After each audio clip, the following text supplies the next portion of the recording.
Hi, how are you doing? I ran across this video and it's just so important I had to record it and show it. Trump is complaining because the FBI raided his country club where he stored very top secret government papers, but he didn't get the full treatment.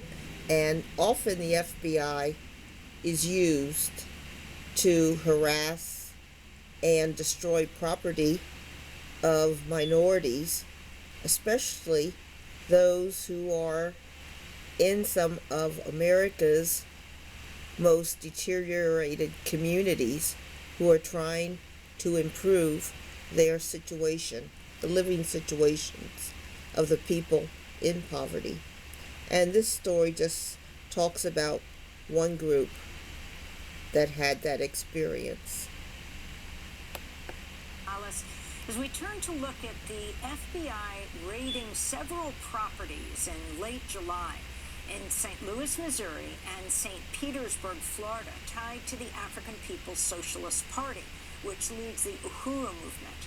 The Pan-Africanist group has been a long-time advocate for reparations for slavery, a vocal critic of U.S. foreign policy. The raids came as the Justice Department indicted a Russian man living overseas named Alexander Yanov, using U.S.-based groups to spread Russian propaganda. The groups were not named in the indictment, but reportedly include the African People's Socialist Party. One of the FBI raids targeted the home of Omali Yeshitela, the founder of the African People's Socialist Party. He accused the FBI of targeting his group for their political work. He's joining us now from St. Louis. Omali, welcome back to Democracy Now! We actually spoke to you first in about a quarter of a century ago in 1996 when Democracy Now! Just began. Can you, though, go back to the end of July and talk about what happened? Talk about that day of the raid. Where were you? My wife and I were awake. We were sitting at the dining room table discussing how we're going to be moving for the day. She is responsible has organized a doula program to train African women, young women, in becoming doulas. This is in a city where in the first year of life, enough black babies die to fill 15 kindergarten classes every year. So we were talking about that, and I actually was preparing to go to the gym. And then we heard this loud racket outside, this noise from loudspeakers demanding that the residents of this property should come out with our hands up and nothing in our hands. And as this was being said, loud flashbang grenades were exploding all around the house, and I was later to learn in the back stairwell of the house. So I asked her to allow me to leave first and to get on the phone to call people to let them know that we were being raided. And she tried, but was unable to do it because they had jammed our phones. So I went down the stairwell, and when I got to the bottom of the stairwell, these laser dots from automatic weapons were bouncing off my chest, and I heard these commands to move toward them, toward the light. There was a large armored vehicle in front of my house. There were camouflage-clad troopers, FBI agents, and I don't know who else, with flak jackets and automatic weapons. My wife followed me down, and on her way down, a drone went past her head going up the stairwell into the house. So I went outside and was zip-tied at the side of the house. There were, I don't know how many FBI agents there were, but there were a lot of them and a lot of different vehicles. And my wife came downstairs. She was handcuffed behind her back. And I'm asking them why, what's going on. They said that they had a search warrant for my house, and I asked them to see the search warrant. and they conveniently didn't have it on them, but it was somewhere in the vicinity, and they'd get it. We were told to sit on the curb, which we didn't comply with, and they said, well, you can sit in the back seat of the car, and be saying, I don't want to sit anywhere, I want to leave, that I don't even want you here, I don't want to be here with you. They said, again, why are you here? Why are you attacking this house? They took my cell phone. They said that they were there because later that morning there was going to be an indictment out of Tampa, Florida, against a Russian national, and should he ever come to the United States, he would be arrested. That somehow my name was involved in this indictment. So that was the basis they gave for the arrest. I didn't know it at the time, but across town, and one of our offices was being attacked. This was an office of the African People's Solidarity Committee. They used battering rams to go into that house, into that center. And upstairs, there were two residents. These were white people who were also handcuffed at gunpoint. They had already knocked out the windows in the house, in my house. They had knocked the doors, some doors loose from the hinges. They had come to the back stairwell, as I mentioned. They used flashbang grenades in the rear of my house, plaster all over everything. And in St. Petersburg, Florida, 27 days after they had done what appears to us now to have been a test run on July 2nd, with someone pulling into the parking lot in broad daylight, and from his car trunk, pulling a military-grade flamethrower to torch the 15 by 25 foot red, black, and green flag that was on this 50-foot flagpole. And this had occurred. The FBI, Homeland Security, local police came out. They refused to charge the guy with anything except some kind of misdemeanor mischief. They refused to characterize it as arson. And so it's upon trying to understand that initially, we clearly suggested to us that it was not just some casual guy who just happened to have a flamethrower in his trunk, who didn't like us, who did this, but that the state was somehow involved. And then 27 days later, as I mentioned, they would attack that same building, the same building, by the way, that you referenced, where we came under attack in 1996 with 300 local, county, state, and federal forces. So it's the same building, and this time they didn't say anything about Russians or indictments. In fact, nobody was arrested. They used all the tear gas at that time that they had in the city of St. Petersburg against us. So clearly, we've been targeted. They stole cell phones, they stole laptops, they stole iPads, they stole something like 40 years of archives that we have in that building in St. Petersburg, Florida, of the history of our movement, of our party, and the struggle there in St. Petersburg. And they also they went to the residence of Akilia Nai, who's a young woman who oversees most of our communications work, and they told her a lie that someone was breaking into her car to draw her outside of the house, and then at that time they forced their way into her car as she opened it to check the car. They stole her cell phone, and she is one of those persons who's also a so-called unindicted co-conspirator along with me, Penny Hess, Jesse Neville, so we're waiting for the other shoe to drop.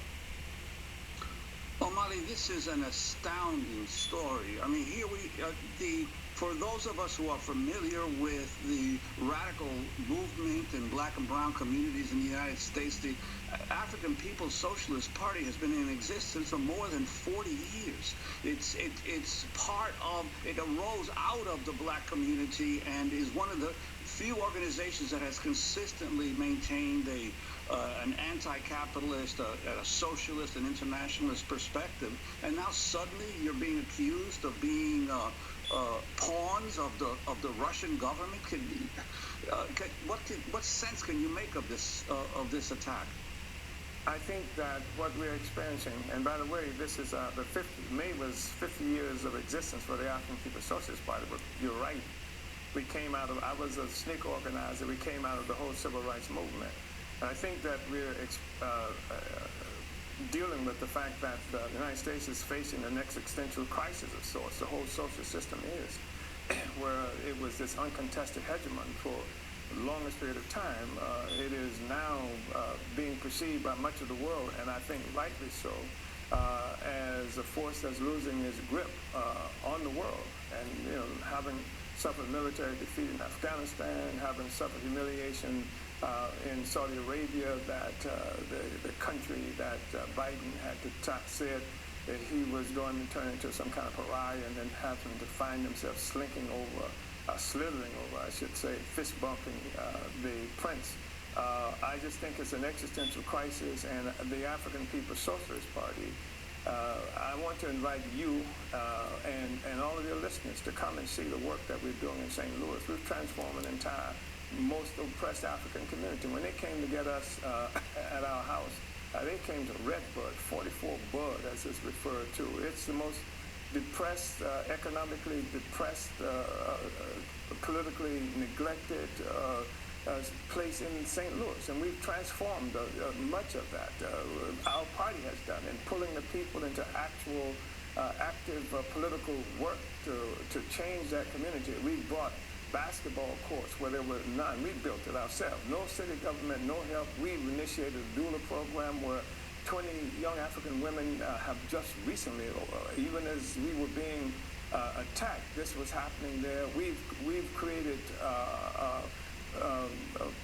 programs that for African men and women who are leaving prison, the workforce program. We're opening, we bought properties where we opening a bakery cafe to train people coming out of prisons in culinary arts and things like this. We bought properties to house them once they get out. So it's our work. And when I say it's our work, I mean the work we've been doing for 50 years as a party, and that I've been doing for nearly 60 years, is about the liberation of black people.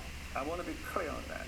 And the government is clear on that. They use Russia, they use this nonsense, even at a time when we've seen white people scaling the walls of the Capitol, threatening to kill the vice president, the feet on the desk of Nancy Pelosi, and you talk about we have some role under the Russians of contaminating the pristine elections that happen in this country. And I'm right now in a state where the guy who's running for Senate, one of his most controversial, if you will, campaign advertisements or videos has him smashing through a door, just like the FBI smashed through our doors, with camouflage, carrying people flashbang grenades, and him stepping in with an automatic weapon saying that he's going rhino hunting. We in the African People's Socialist Party are contaminating and undermining elections in this country. We are responsible for discrediting the United States around the world. This is the most ridiculous, asinine issue, but the African People's Socialist Party, we are busy all over the world. We have actual political organization in South Africa, throughout the Caribbean, and West Africa. We are there in the slums, in places like Everton, Township, in Gauteng, in South Africa, and various places like that. So we are a problem. We are throughout the Caribbean as an organization, and the United States has identified, obviously, 3 strategic enemies. And one of them clearly is Russia. The other is China, that is dealing with right now. Very dangerous, very tense, serious situation. And Africa is one. That's why you got, for the first time in this 246-year history of the United States Marines, they've put forth their first 4-star black general. And they've given him the job of presiding over Africa Command, the organization from the United States military to control, contain Africa, that finds itself, it says, in a contest with Russia and China in Africa, and of course with black people in Africa. That's why you have the first black Secretary of Defense, they called him, in its history.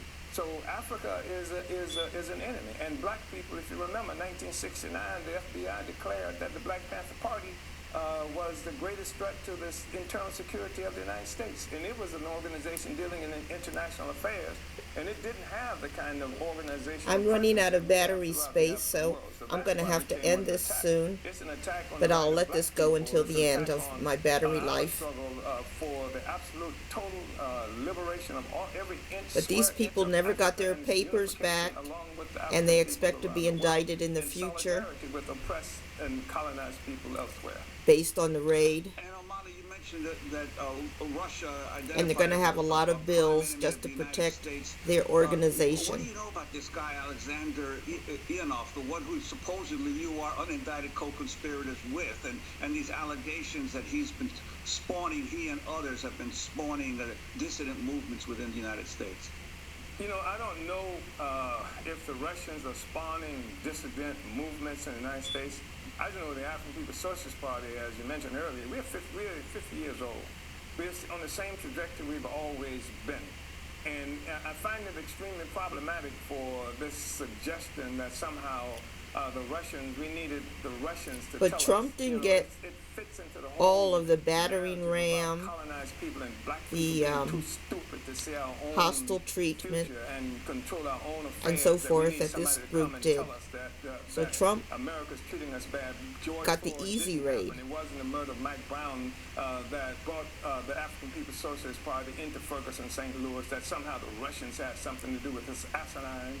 And there's some things I will not talk about just in terms of still pulling together legal forces to deal with this, because they've stolen. So people mentioned, and they mentioned that they took laptops and cell phones and other devices like that, but they took a lot more. They took years and years of communications with various people that we've had around the world and throughout this country. They've got texts, they've got emails, they're constructing some narrative that will defend what it is they've done. They've created a political offense against us, and then they're using the law. They're constructing a case using the law to punish us for what they cannot. Raids are almost never done to rich people. Criminal in this instance, They the United always States government. go So towards I won't say too much, about the poor. that aspect of it, except to say that it's a bogus charge. It's a ridiculous charge, and anybody can see our history.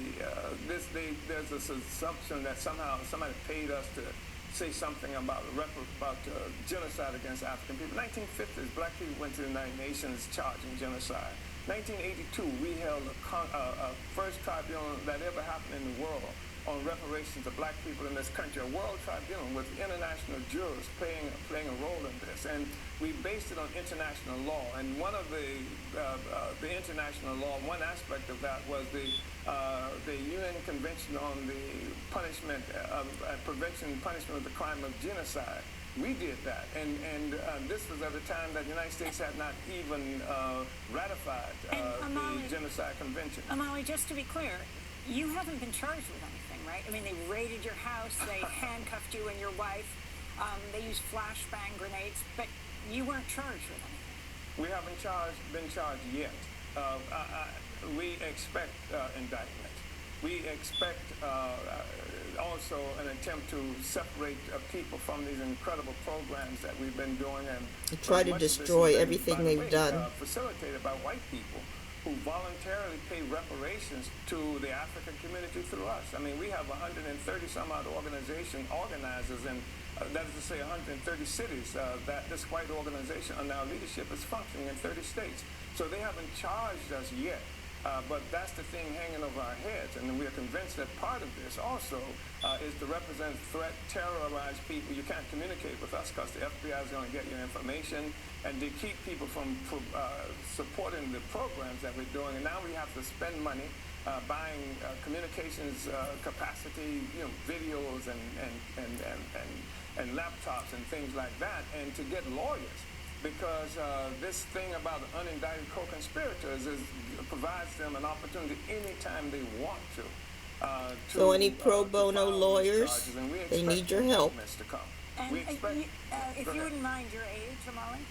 I'm 80.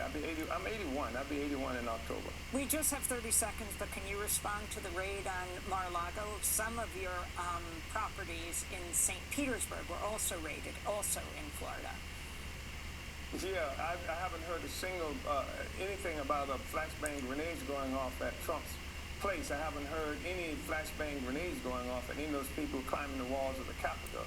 And the fact is that the FBI is being used as political instruments, and certainly that's happened with us. And I can't speak to the former president of the United States except to say that there's an obvious contest that's happening between different sectors of the colonial ruling class in this country, and they would, if they could, lump us into their beef, their struggle. But we are fighting for the liberation of black people, the unification, liberation of Africa, and we ain't gonna stop. Omali Yeshitela, we want to thank you for being with us, chairman of the African People's Socialist Party, located in St. Louis, Missouri, set up there after, well, it was 8 years ago yesterday when Michael Brown was killed by police.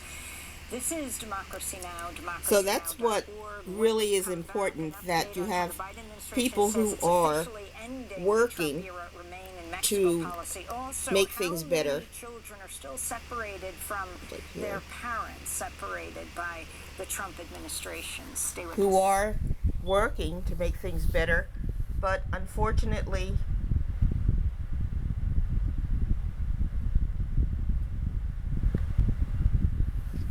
they're being stifled, and they need money to get back all of the things they lost and to continue their good work in the community. And if you can help, if you're an attorney or if you have money, they would appreciate the help. Take care, and I'll talk to you later. Bye.